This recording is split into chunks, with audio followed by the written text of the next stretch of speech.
তো দেখো আমরা হচ্ছে এই চ্যাপ্টারটা স্টার্ট করতেছি যে ইন্ট্রোডাকশন টু মডার্ন ফিজিক্স। তো এই চ্যাপ্টারটা বেশ ভালোই বড় একটা চ্যাপ্টার। স্থির তড়িৎ চলতড়িতের মতো, তাই হচ্ছে 8 থেকে 9টা ক্লাসের মতো লাগবে। তো আচ্ছা। আজকের ক্লাসটা হচ্ছে মেইনলি হচ্ছে ইন্ট্রোডাকশন বেস। তো এই চ্যাপ্টারের মধ্যে যে প্রথম দিকে যে থিওরি গুলো আছে সেগুলো হচ্ছে নিয়ে আমরা আলোচনা করব। তো লাস্টে যদি টাইম থাকে তো হচ্ছে আমরা ম্যাথ গুলো দেখবো। চলো প্রথমে হচ্ছে থিওরি গুলো নিয়ে একটু আলোচনা করি, কারণ থিওরি গুলো একটু কমপ্লেক্স টাইপের, কমপ্লেক্স বলবো না, একটু বোঝা লাগবে আর কি ভালো করে। তো দেখো, প্রথমে আসে হচ্ছে আমাদের যে ফিজিক্সটা আছে সেটার হচ্ছে দুইটা পার্ট। একটা হচ্ছে ক্লাসিক্যাল ফিজিক্স, বা আমরা বলি হচ্ছে নিউটনিয়ান ফিজিক্স, যেটা সেটা হচ্ছে ক্লাসিক্যাল ফিজিক্স, আর এটা হচ্ছে মডার্ন ফিজিক্স। আচ্ছা, তো ক্লাসিক্যাল ফিজিক্স বা নিউটনিয়ান মেকানিক্স এর মধ্যে আমরা যেগুলো দেখছিলাম সেগুলো হচ্ছে ক্লাসিক্যাল ফিজিক্স এর মধ্যে অ্যাপ্লিকেবল হয় হচ্ছে নিউটনস ল। মানে এই ক্লাসিক্যাল ফিজিক্সটা নিউটনস যে ল গুলো ছিল, যে গতির যে তিনটা সূত্র, সেগুলো হচ্ছে একদম পারফেক্টলি ফলো করে। সাথে হচ্ছে বস্তুর দৈর্ঘ্য ভর সময় আনচেঞ্জ থাকে। তো আমরা যখন নিউটনের মেকানিক্স যখন করতাম তখন কিন্তু দেখতাম যে একটা বস্তুর দৈর্ঘ্য বা ভর বা টাইম এগুলো কিন্তু সবগুলো আনচেঞ্জ থাকতো, ঠিক আছে। বাট হচ্ছে ক্লাসিক্যাল ফিজিক্স এর পরে আসছে হচ্ছে আমাদের মডার্ন ফিজিক্স, প্রায় হচ্ছে 19 শতকের দিকে মডার্ন ফিজিক্স আসছে। তো মডার্ন ফিজিক্সটার মেইনলি সূত্রপাত হয়েছে হচ্ছে আইনস্টাইনের থিওরি অফ রিলেটিভিটি থেকে। পাশাপাশি হচ্ছে প্লাঙ্কের যে কোয়ান্টাম তত্ত্ব বা হচ্ছে কোয়ান্টাম রেডিয়েশন যে আছে, so ওইগুলো হচ্ছে আমরা বিস্তারিত পরে পড়বো। তো ওই তাদের হাত ধরেই হচ্ছে আমাদের আসছে হচ্ছে মডার্ন ফিজিক্স। তো মডার্ন ফিজিক্স এর মধ্যে আমাদের যেই ব্যাপারগুলো নিয়ে আলোচনা করা হয়েছে, তো দেখো ক্লাসিক্যাল ফিজিক্সে কিন্তু আমরা বলছিলাম যে আমাদের দৈর্ঘ্য ভর সময় এগুলো থাকবে হচ্ছে আনচেঞ্জ বা অপরিবর্তিত থাকবে। কিন্তু আইনস্টাইনের থিওরি অফ রিলেটিভিটি থেকে আমরা জানতে পারবো যে মডার্ন ফিজিক্স এর মধ্যে কোনো কিছু হচ্ছে আমাদের কনস্ট্যান্ট না, সবকিছু হচ্ছে আমাদের আপেক্ষিক, অর্থাৎ এগুলোর ভ্যালু চেঞ্জ হয়। বস্তুর দৈর্ঘ্যের ভ্যালু দেখবো একটা সময় পর চেঞ্জ হয়ে যাইতেছে, ভরটাও চেঞ্জ হয়ে যাইতেছে, সময়ও দেখবো চেঞ্জ হয়ে যাচ্ছে। তো এই ব্যাপারগুলো নিয়ে আমাদের আলোচনা হচ্ছে মডার্ন ফিজিক্স এর মধ্যে। তো আমাদের এই চ্যাপ্টারে বেসিক্যালি এই তিনটা জিনিসেরই বিস্তারিত আলোচনা আছে। তো প্রথম দিকে আমরা দেখবো কিছু থিওরি আছে, তারপর দেখবো হচ্ছে বস্তুর দৈর্ঘ্য কিভাবে চেঞ্জ হয়ে যায়, এটার আলোচনা আছে, যাকে বলা হচ্ছে লেন্থ কন্ট্রাকশন। তারপরে ভর কিভাবে চেঞ্জ হয়ে যায়, এটাকে বলে রিলেটিভিটি অফ মাস। তারপর সময় কিভাবে চেঞ্জ হয়ে যায়, এটাকে বলা হচ্ছে টাইম ডাইলেশন। তো এগুলো সবগুলো হচ্ছে আমরা বিস্তারিত দেখতে থাকবো, ঠিক আছে। তো এই হচ্ছে আমাদের ইন্ট্রোডাকশন টু মডার্ন ফিজিক্স এর মধ্যে এই টপিক গুলো হচ্ছে মেনলি আছে। আর লাস্টের দিকে আছে হচ্ছে প্লাঙ্কের কোয়ান্টাম তত্ত্ব আছে। তারপর আরো হাবিজাবি কয়েকটা টপিক, ঠিক আছে। তো আমরা হচ্ছে একদম সিরিয়ালি যাই। তো এই হচ্ছে আমাদের ক্লাসিক্যাল ফিজিক্স আর মডার্ন ফিজিক্স এর মধ্যে কম্পারিজন। তো চলো আমরা এরপরে হচ্ছে যাই, দেখি কি আছে। আর রেকর্ডিং তো হইতেছে, মেবি হ্যাঁ হইতেছে। আচ্ছা, তো মডার্ন ফিজিক্স বোঝার জন্য একদম প্রাথমিক বা সবচেয়ে ইম্পর্টেন্ট যে জিনিসটা সেটা হচ্ছে তোমার বোঝা লাগবে ফ্রেম অফ রেফারেন্স জিনিসটা কি। ফ্রেম অফ রেফারেন্স বা বাংলায় যদি বলি সেটা হচ্ছে আমাদের প্রসঙ্গ কাঠামো। যেমন আমি তোমাকে যদি বলি যে ধরো আমার কাছে এই একটা কাঠি আছে, এই ধরো একটা হলুদ কালার একটা কাঠি আছে, এখন আমি তোমাকে প্রশ্ন করলাম যে বলো এটা এই কাঠিটা কি ছোট নাকি বড়।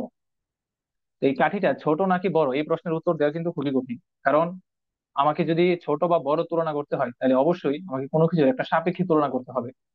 এখন ধরো আমি যদি তোমাকে বলি যে এইবার বলো যে আমার হলুদ কাঠিটা ছোট নাকি বড়, এবার কিন্তু আমি একদম ইজিলি বলতে পারবো আমার হলুদ কাঠিটা হচ্ছে ছোট। কেন কেন ইজিলি বলতে পারলাম? কারণ আমি কোনো কিছুর একটা রেসপেক্টে তুলনা করতেছি, একটা সাপেক্ষে তুলনা করতেছি, যার ফলে আমার আনসার দেওয়া কিন্তু অনেক ইজি হয়ে গেছে। তো ওই যে আমি যার সাপেক্ষে বস্তুটার অবস্থা বর্ণনা করলাম, ওই যার সাপেক্ষে ওইটাই হচ্ছে আমার কি ফ্রেম অফ রেফারেন্স বা হচ্ছে প্রসঙ্গ কাঠামো। এই যে আমি বললাম যে হলুদ কালার যে কাঠিটা আছে এটা হচ্ছে ছোট, কার সাপেক্ষে বললাম? লাল কাঠির সাপেক্ষে। তাহলে আমার লাল কাঠিটা কি হবে এখানে? Frame of reference. এটা হচ্ছে একদম সিম্পল একটা এক্সাম্পল। এই ফ্রেম অফ রেফারেন্স জিনিসটা কি? যে যার সাপেক্ষে আমরা কোনো কিছুর অবস্থা বা গতি বর্ণনা করব, ওইটাকে বলবো হচ্ছে আমরা ফ্রেম অফ রেফারেন্স বা হচ্ছে প্রসঙ্গ কাঠামো। তো এই প্রসঙ্গ কাঠামো আমাদের 2 ডাইমেনশনালি হইতে পারে, বা হচ্ছে আমাদের 3 ডাইমেনশনালি হইতে পারে, 3D হইতে পারে। তো ধরো 2 ডাইমেনশনালির কথা যদি বলি, তো ধরো এখানে হচ্ছে একটা পয়েন্ট আছে, সেটা হচ্ছে আমাদের এক্স কমা হচ্ছে ওয়াই। তো আমরা অরিজিন বা মূল বিন্দু থেকে আমরা এই বস্তুটাকে পয়েন্টটাকে কিভাবে পাবো? এক্স অক্ষ বরাবর আমাদের ওয়াই একক যাওয়া লাগবে, আর ওয়াই অক্ষ বরাবর হচ্ছে আমাদের, সরি, এক্স অক্ষ বরাবর এক্স একক যাওয়া লাগবে, আর ওয়াই অক্ষ বরাবর হচ্ছে আমাদের ওয়াই একক যাওয়া লাগবে। তো এটা হচ্ছে আমাদের 2D ফ্রেম অফ রেফারেন্স। এবার আমাদের এই চ্যাপ্টারে মেইনলি আলোচনা হচ্ছে 3D ফ্রেম অফ রেফারেন্স নিয়ে। তো 3D ফ্রেম অফ রেফারেন্সের মধ্যে আমরা জানি এক্স অক্ষ, ওয়াই অক্ষ, জেড অক্ষ তিনটা থাকবে। তো ধরো আমরা এখানে যদি একটা পয়েন্ট চিন্তা করি, তো তার কিন্তু 3টা ডাইমেনশন থাকবে, এক্স ওয়াই জেড 3টা ডাইমেনশন থাকবে। এক্স অক্ষ বরাবর আমি যদি সামনে আসি তাহলে আমি এক্স এর ভ্যালু পাবো, ওয়াই অক্ষ বরাবর আসলে ওয়াই এর ভ্যালু পাবো, জেড অক্ষ বরাবর আসলে জেড এর ভ্যালু পাবো। তো এইটা হচ্ছে আমার 3D ফ্রেম অফ রেফারেন্স, যেখানে আমার 3টে এক্সিসই এক্সিস্ট করবে। আচ্ছা, তো আশা করি ফ্রেম অফ রেফারেন্সের বেসিক কনসেপ্টটা বোঝা গেছে কি, যে যার সাপেক্ষে আমি কোনো কিছুর অবস্থা বা গতি বর্ণনা করবো সেটাই হচ্ছে ফ্রেম অফ রেফারেন্স। তো আমি এই ফিগারটা যদি একটু খেয়াল করি, যে দেখো এখানে একজন বলতেছে ইউ আর মুভিং, বাট গাড়ির ভিতরে যে আছে সে বলতেছে নো আই এম স্টিল। তো দেখো দুইজনের দুইজনের কথাই কিন্তু সত্য, বাট দুইজনের কথাই হচ্ছে সত্য। দেখো, এই ব্যক্তি যখন দাঁড়ায় আছে সে রাস্তার মধ্যে, সে দেখতেছে হচ্ছে এই গাড়িটা হচ্ছে গতিশীল। তার মানে গাড়ির ভিতরে যে মানুষটা আছে সেও কিন্তু গাড়ির সাথেই গতিশীল।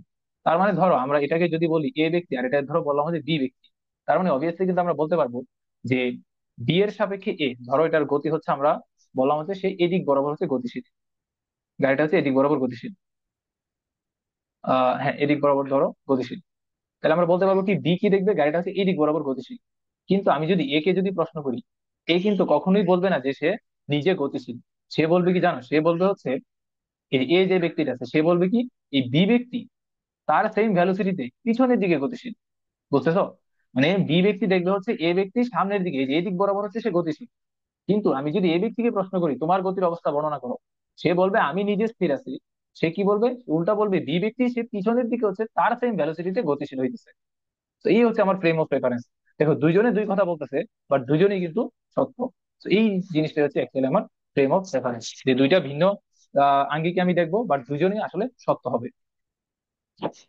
আচ্ছা, তো একটু পর্যন্ত কি বুঝছি যা যা কথা বার্তা বললাম? জি ভাইয়া। ওকে। তো দেখো এবার আমাদের যে ফ্রেম অফ রেফারেন্স যেটা আছে, ফ্রেম অফ রেফারেন্সের দুইটা ভ্যারিয়েশন আছে। একটা হচ্ছে আমাদের ইনার্শিয়াল ফ্রেম অফ রেফারেন্স, বা হচ্ছে বাংলা যদি বলি জড় প্রসঙ্গ কাঠামো। আরেকটা হচ্ছে নন ইনার্শিয়াল ফ্রেম অফ রেফারেন্স, বা হচ্ছে অজড় প্রসঙ্গ কাঠামো। তো চলো এবার হচ্ছে আমরা ইনার্শিয়াল ফ্রেম অফ রেফারেন্সটা একটু দেখে আসি, জিনিসটা আসলে কি। আচ্ছা, ইনার্শিয়াল ফ্রেম অফ রেফারেন্স বা বাংলায় হচ্ছে জড় প্রসঙ্গ কাঠামো। তো ধরো আমি একটা এক্সাম্পল দিই, তাহলে তুমি বুঝতে পারবা। ধরো এখানে একজন একটা ব্যক্তি দাঁড়ায় আছে, তো তার ভ্যালোসিটি আমি বললাম হচ্ছে 0 মিটার পার সেকেন্ড। আর এখানে ধরো একটা গাড়ি, একটা গতিশীল, তো তার ভ্যালোসিটি ধরো 5 মিটার পার সেকেন্ড বললাম। এখন ধরো ঘড়িতে হচ্ছে ধরো কথার কথা 11টা বাজে। এই ব্যক্তি হচ্ছে যখন ঘড়িতে 11টা বাজে সে দেখতেছে গাড়িটা এদিক বরাবর হচ্ছে 5 মিটার পার সেকেন্ড থেকে গতিশীল। আবার ধরো কিছুক্ষণ অতিবাহিত হলো, 10 মিনিট শেষে, ধরো এখন বাজে হচ্ছে 11টা 10। তখনও এই ব্যক্তি দেখলো, সে কিন্তু নিজে স্থির, 0 মিটার পার সেকেন্ড নিজে স্থির। তখনও এই ব্যক্তি দেখলো এই গাড়ির ব্যাগ হচ্ছে 5 মিটার পার সেকেন্ড। তার মানে এই ব্যক্তি যখন ঘড়িতে 11টা বাজে তখনও দেখতেছে 5 মিটার পার সেকেন্ড। আবার যখন 11টা 10 বাজে তখনও দেখতেছে হচ্ছে 5 মিটার পার সেকেন্ড এই গাড়ির বেগ। তার মানে কিন্তু আমরা বলতে পারি যে এই গাড়িটা হচ্ছে একটা কনস্ট্যান্ট ভ্যালোসিটিতে চলতেছে, যে সময়ের সাথে সাথে তার ভ্যালোসিটি কিন্তু চেঞ্জ হইতেছে না। যদি এরকম হয়, যদি এরকম হয় যে যে কনস্ট্যান্ট ভ্যালোসিটিতে চলতেছে গাড়িটা, এবং এই ব্যক্তির ব্যাগ তো জিরো, এবং এই ব্যক্তির ব্যাগ তো জিরো, তাহলে দেখো তো যে প্রত্যেকটা মোমেন্টে দুইজনের ব্যাগের ডিফারেন্স কিন্তু আমার সেম হইতেছে। ধরো 11টা যখন বাজে তখন তাদের ব্যাগের ডিফারেন্স কত, 5 - 0। আবার যখন 11টা 10 বাজে তখনও তাদের ব্যাগের ডিফারেন্স কত, 5 - 0। তাহলে কিন্তু আমি বলতে পারতেছি যে সময়ের সাপেক্ষে তারা হচ্ছে ধ্রুব বেগে গতিশীল। তো এইরকম কেস যদি হয় যে এখানে ব্যাগের ভ্যালু চেঞ্জ হইতেছে না, যে ধ্রুব বেগে যদি গতিশীল হয়, তখন আমি এই যে পুরোটা ফ্রেম অফ রেফারেন্স, তখন আমি তাকে বলতে পারবো হচ্ছে জড় প্রসঙ্গ কাঠামো। দেখো এই জিনিসটা যেখানে বলা হয়েছে যে পরস্পরের সাপেক্ষে ধ্রুব বেগে গতিশীল, এই যে ভ্যালু কিন্তু চেঞ্জ হবে না, ব্যাগের ভ্যালু চেঞ্জ হবে না, ধ্রুব বেগে গতিশীল। 11টা বাজে দুইজনের ব্যাগ যা, 11টা 10এও দুইজনের ব্যাগ তা, সময় সময় চেঞ্জ হবে, বাট ভ্যালোসিটি চেঞ্জ হবে না। তার মানে কি ধ্রুব বেগ। পরস্পরের সাপেক্ষে ধ্রুব বেগে গতিশীল যেই সব প্রসঙ্গ কাঠামোতে জড়তার সূত্র এবং নিউটনের গতিসূত্র প্রযোজ্য হয়, তাকে বলা হয় হচ্ছে জড় প্রসঙ্গ কাঠামো। আচ্ছা, এবার নিউটনের গতিসূত্র নিয়ে একটু কথাবার্তা বলি। আচ্ছা, আগে হচ্ছে ধরো এখানে যদি আমরা একটা সিম্পল সিম্পল এক্সাম্পল একটা চিন্তা করি, যে ধরো এটা ধরো একটা ফ্রেম অফ রেফারেন্স, এটা একটা কাঠামো, আর এখানে ধরো আরেকটা কাঠামো। তো আমি বললাম যে প্রথম এটা ধরো হচ্ছে আমার এস কাঠামো, আর এটা ধরো এস প্রাইম কাঠামো। তো এটার ভ্যালোসিটি বললাম ধরো হচ্ছে 10 মিটার পার সেকেন্ড, এটার ভ্যালোসিটি ধরো বললাম হচ্ছে 20 মিটার পার সেকেন্ড। তো সময়ের সাথে সাথে তাদের ভ্যালোসিটি গুলো যদি চেঞ্জ না হয়, তখন আমি কি বলতে পারবো, তারা পরস্পরের সাপেক্ষে হচ্ছে একটা কনস্ট্যান্ট ভ্যালোসিটিতে গতিশীল, অর্থাৎ পরস্পরের সাপেক্ষে ধ্রুব বেগে গতিশীল। তো পরস্পরের সাপেক্ষে ধ্রুব বেগে যদি গতিশীল আমি ফ্রেম অফ রেফারেন্স পাই, তাহলে আমি তাকে বলবো হচ্ছে ইনার্শিয়াল ফ্রেম অফ রেফারেন্স, বা হচ্ছে জড় প্রসঙ্গ কাঠামো। অর্থাৎ এখানে আমার বেগের যে ভ্যালোসিটি আছে বা ভ্যালোসিটি গুলো, এখানে মানগুলো চেঞ্জ হবে না, সবসময় ফিক্সড থাকবে। এরকম যদি হয় তাহলে তাকে বলবো যে জড় প্রসঙ্গ কাঠামো। আরেকটা এক্সাম্পল তুমি চিন্তা করো, যে ধরো এখানে একটা